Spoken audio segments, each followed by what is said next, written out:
नमस्कार, आप देख रहे हैं सीएमएन न्यूज। मैं हूं आपके साथ कनिका। तो चलिए शुरुआत करते हैं कुछ अहम खबरों के साथ। मुरादाबाद में बिलारी में आज समाजवादी पार्टी के विधायक मोहम्मद फहीम ने कार्यकर्ताओं के साथ बैलगाड़ी में सवार होकर एलपीजी गैस सिलेंडर और उपले रखकर विरोध प्रदर्शन किया और कहा कि केंद्र सरकार या तो गैस पर बढ़ाए गए दाम वापस ले या फिर गरीबों को उज्ज्वला योजना के तहत दिए गए गैस सिलेंडर वापस ले।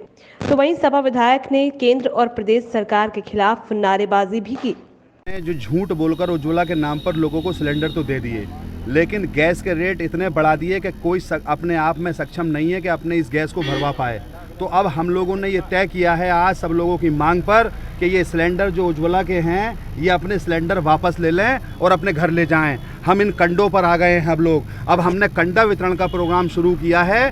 बिलारी विधानसभा में समाजवादी पार्टी कार्यालय पर लाखों कंडा हम लोग इकट्ठा कर रहे हैं। अब गांव-गांव जाकर लोगों को कंडे इसलिए बांटेंगे कि कंडे से ही अब हम लोग अपना जीवन चलाएंगे, चूल्हे चलाएंगे।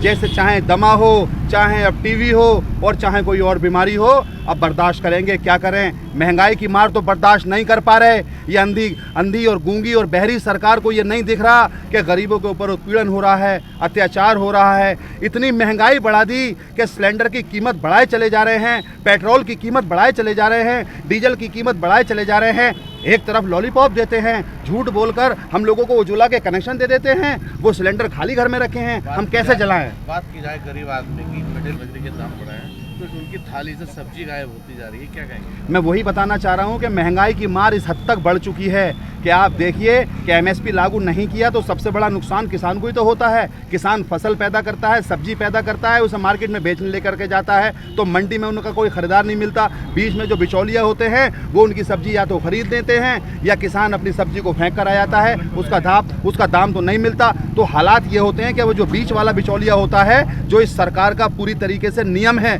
कि उनको माल बेचवा देते हैं और वो फिर महंगे दामों में सब्जी बेचते हैं, इसलिए गरीब सब्जी नहीं खरीद पाता। तो आज आत्महत्या पे मजबूर है किसान, मध्यम वर्गीय जो लोग बेचारे अपनी जीविका 100 रुपये 200 रुपये की मजदूरी करके चलाते हैं, वो कहाँ से तो अपना सिलेंडर भरें, कहाँ से सब्जी खरीदें, कहाँ से रोटी लें। तो इसी तरीके से आत्महत्या करने पर मजबूर है। तो ये कंडे वितरण कर आज हम लोगों ने सरकार को ये एहसास दिलाया है कि हम कंडों पर ही वापस आना चाहते हैं, कंडों पर रहकर ही अपनी ज़िंदगी को आगे चला लेंगे। हमें ना तो सब्जी मिल पा रही है, ना हमें डीजल पेट्रोल सही मिल पा रहा है, ना हमें गैस मिल पा रही है। तो इस हालात में हम लोगों ने कंडा वितरण का प्रोग्राम रखा है।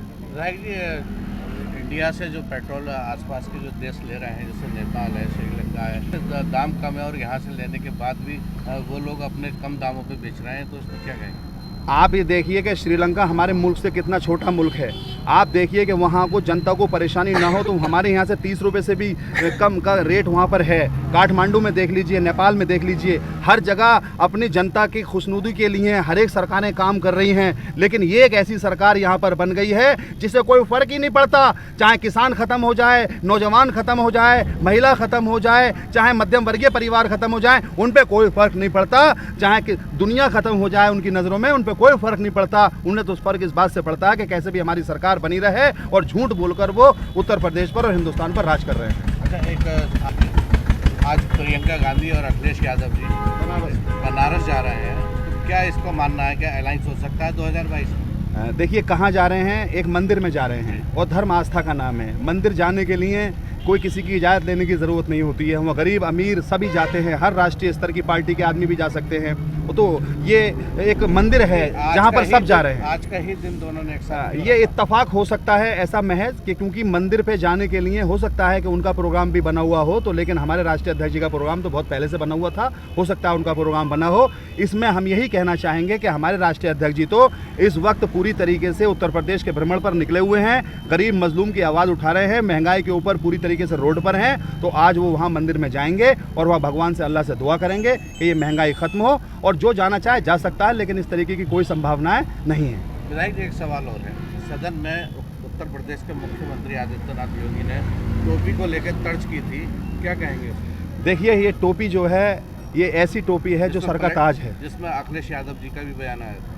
वो तो उन्होंने जो कहा टोपी के लिए अपने खुद के लिए कहा, क्योंकि उन्होंने खुद ने भी टोपियाँ लगा रखी हैं। वो टोपी लगाकर कई बार क्षेत्र में गए हैं, तो टोपी का अपमान किसी को नहीं करना चाहिए। ये तो सर का ताज है।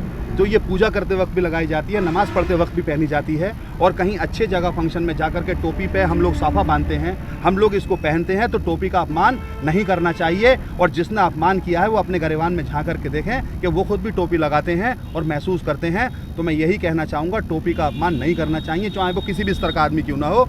और जिसने भी ये अपमान किया है उन्हें ये अपने अल्फाज वापस लेने चाहिए। टोपी सर का ताज होती है और टोपी ही हमारे इकबाल को बुलंद करती है।